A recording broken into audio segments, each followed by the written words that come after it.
Now time for the political analysis of Fromm and Fuller.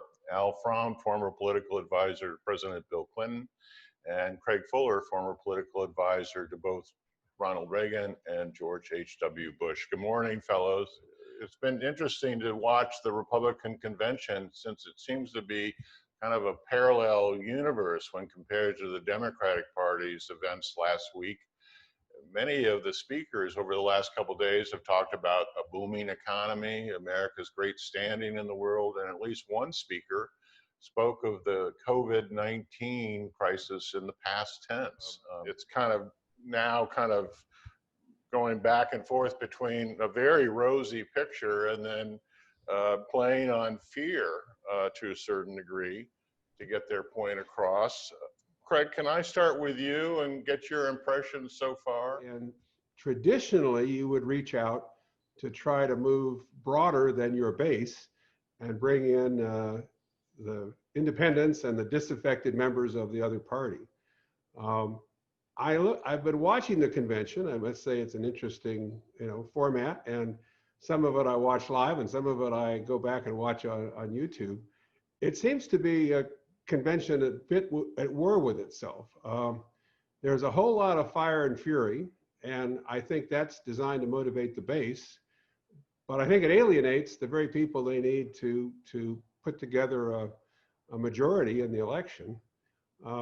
Others, Vice President Pence, probably the best example last night, worked at trying to lay out a record. Some would dispute the facts, but lay out a record that is deserving of re-election. This may surprise you. It surprised me. I think perhaps the best speech of the Republican convention so far is Melania Trump. If there is one speaker who actually came to the podium to try to reach out and impress the undecideds and recruit some others to their cause, I thought it was her speech. First of all, it was over 30 minutes long, the most elegant entrance to a podium I have seen in a long time. And she stood at it, delivered it flawlessly, emoting about her own experiences, what they meant, talking about the country, what the country means to her as an immigrant. I clearly exceeded all of my expectations. I had no idea that we would have see her give a speech like this. But it's so at odds with so many of the other speakers. And of course, her name is not on the ballot. And so I just don't quite understand what they're doing. And I do think it's not going to win them many votes. And that's the business that the convention should be in. And I think there's a good reason to believe the numbers of viewers are down, and a good reason to believe that a lot of Republicans just don't want to continue to watch this, whether they feel they can continue to support the president or not. So I don't think so far, with one night to go, the performance has been as strong as the Democratic convention. Al, are they making progress with this kind of convention? I don't think so. My question is, who's watching or who's listening to them? The ratings were lower in the first two nights than they were for the Democratic convention. But more than that, a disproportionate number, 40% of the people who watched it on television watched it on Fox, which probably means they're just talking to themselves. But the biggest problem this convention has, it's sort of like this island out in the middle of the sea, and there are storms all around it, and nobody is paying attention, paying attention to what's going on around. The country believes by 3-1, 75-25, that we're on the wrong track. And just look at what's happened last night.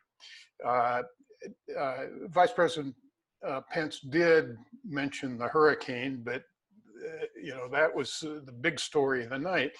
But then using the Kenosha example, he's ranting and raving about rioting and law and order. Doesn't even mention the fact that the demonstrations in Kenosha were started because 29-year-old black man was shot in the back 7 times by a police officer. And right before he went on the air, they arrested a guy who'd been at a Trump rally for the murders. And then he uses the example of the Department of Homeland Security official who was shot in Oakland. He was shot by a right-wing extremist. I mean, the problem is all the Trumpies are the ones who are causing the violence, or at least a good part of it. And probably the biggest story of last night was that the major sports teams, starting with the Milwaukee Bucks, are boycotting their games because of this. And but all this stuff's happening on their watch. I mean, they're worried about what's going to happen with Biden. Will we even have a country by the time Biden takes over? The way, and they're fomenting it. And then they talk about Larry Kudlow and his the virus is gone, and they don't even talk about it really. And what did we have last night? We passed 180,000 deaths. And the big news was that the administration ordered the CDC to slow down testing. And they also had to go back on their plasma treatment because they rushed that out on orders of the White House. So then Trump or Pence talks about this great economy. Well, the world didn't stop in March. And we're down 13 million jobs this year. And people who are out of those jobs know that. You're not going to convince them that things are better. You know, many years ago, I was chairman of the Board of Visitors at the Naval Academy, and we were playing Notre Dame. And I was sitting up there with the superintendent. At the end of the third quarter, the Navy was ahead by about 10 points. And I said, you know, you got to cancel this game because we don't want to see what's going to happen in the fourth quarter. Well, 2020 and the new depression is the fourth quarter for Trump and Pence. And, you know, they can ignore it, but that's what people feel. So I don't think this convention is going to help them at all. Al, let me stick with you. Another strange thing that happened at this political convention was there was no sharing of the party's platform, which I thought was one of the reasons one has a convention, so that they can vote on it and tell Americans what they believe. What's behind all that? Well, it's the same thing that's behind everything in the Trump administration. It's all about him. I mean, to me, I'm never, you know, I sometimes think platform fights aren't particularly good in a convention because they really give the losers in the nominating fight a chance to make their argument. And but what this convention has is all the earmarks of the old Stalinist Soviet Communist Party meeting. I mean, it's not just that they didn't have a platform. They just passed a resolution. They'll say whatever, we're going to support whatever President Trump wants to support. And he hadn't told us yet because he doesn't know. He couldn't answer the question of what he's going to do in a second term because he just decides day to day, gets on TV and says, how can I get my ratings up today? So, you know, there's been no discussion of issues really because they can't talk about the issues that are defining the race because they're losing on them. And think about who's, you know, it's also symbolic of who's not at this convention. We had a Republican president. He's still alive. He's a pretty smart guy too. He's not there. He can't speak. I haven't seen the last Republican nominee there. And in fact, today, there was a story that all the staffs of the last two Republican nominees and the last Republican president are all endorsing Joe Biden. And I'm not even talking about now, you know, I mean, everybody who speaks has to praise the president. We all understand that, even this goes a little far in this convention. And I'm not even talking about the gross probably illegal use of the White House for political purposes, Fort McNair for political purposes. I heard the president's going to come in tonight with a helicopter on the South Lawn. I mean, you know, this really does have the earmarks of a Soviet-style meeting. But politically, the problem for him is he needs to make this a contest between two candidates. And what this convention really does is focus everything on him again. And it's a referendum on him, and he's going to lose it. Greg, is this business as usual, or do you have thoughts about platform sharing? I do. I guess, you know, in the past, I used to have to count votes. I guess I'd have to put my friend Al down as leaning against Trump at this point. Right. But he's eloquent in his opposition. I'll give him that. And I have great concerns too. You know, platforms at conventions are exactly what Al suggested. And they've frankly never meant a whole lot when it comes to governing. Whoever wins doesn't, you know, sit around and refer back to their platform from the convention as they move forward. On the other hand, the platform is a worthwhile summation of where a group stands at a given point in time. And to literally walk away from it and say, you know, we don't really need it, says to me that this just reinforces the notion that Donald Trump wants the party to be Donald Trump, and he's not really been an active Republican, so he doesn't have any care about building up the party. I do think this is damaging to the party. I do think whatever the outcome of the election, there's a rebuilding here that's going to take years and years, but simply walking away from the opportunity to state what a group of people believes in, I do think is unfortunate. And I don't think it serves the party interest. It's not a rallying point. You have other candidates around the country running as Republicans who would like to point to what their party believes in. It might actually help them. And now all they have to point to is what's coming out of this convention.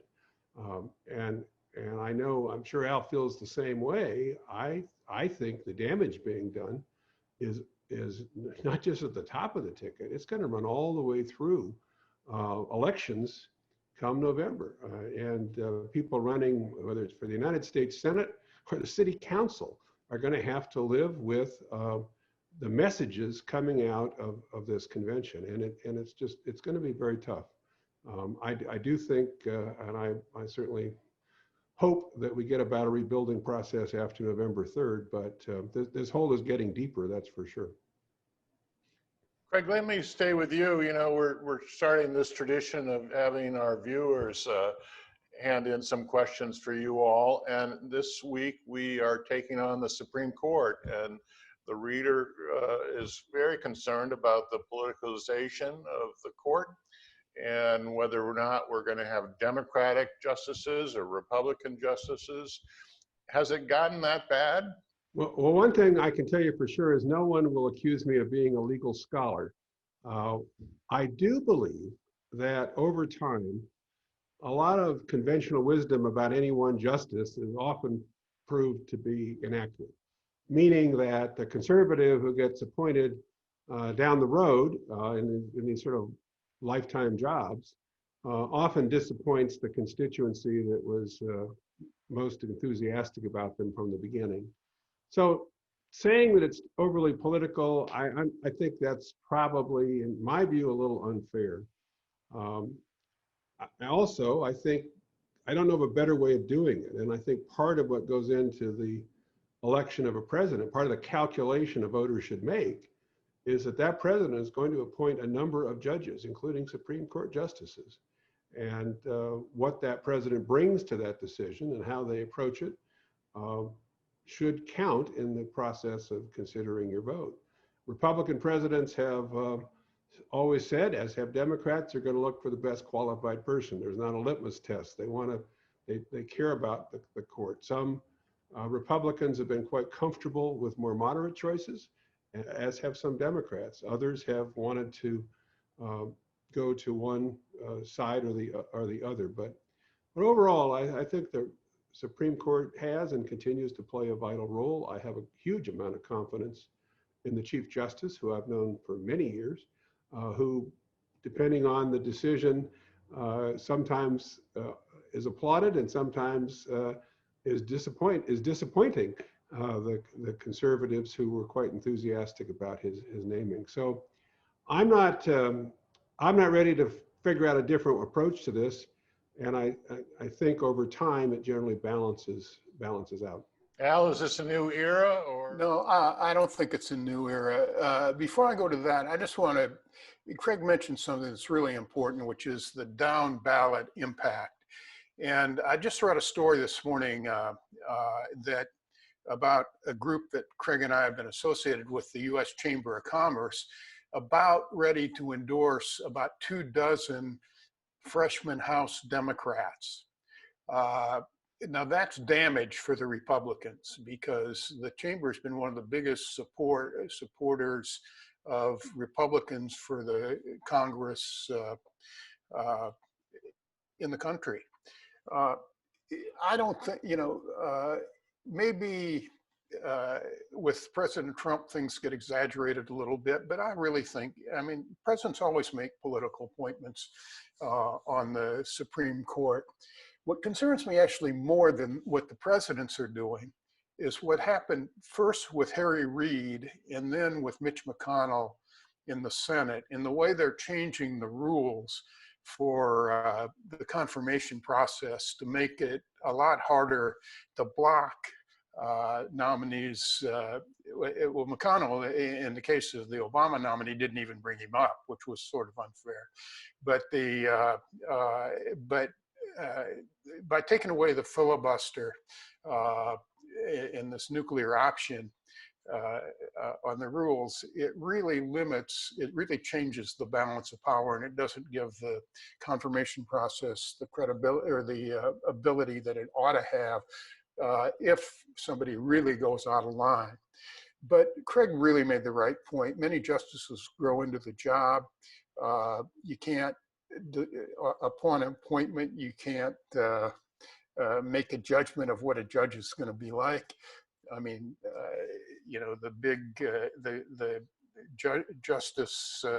Chief Justice that the conservatives probably hate more than any other was Earl Warren, who was appointed by President Eisenhower, a Republican. And Chief Justice Roberts, who was a Republican, has, I think, shown a lot of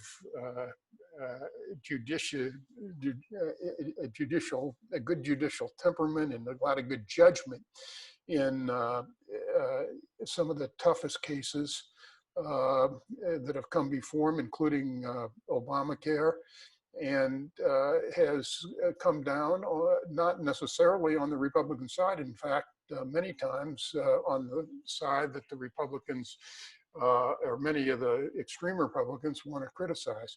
So, this system still works pretty damn well. Al Fromm, Craig Fuller, thanks guys. See you next time.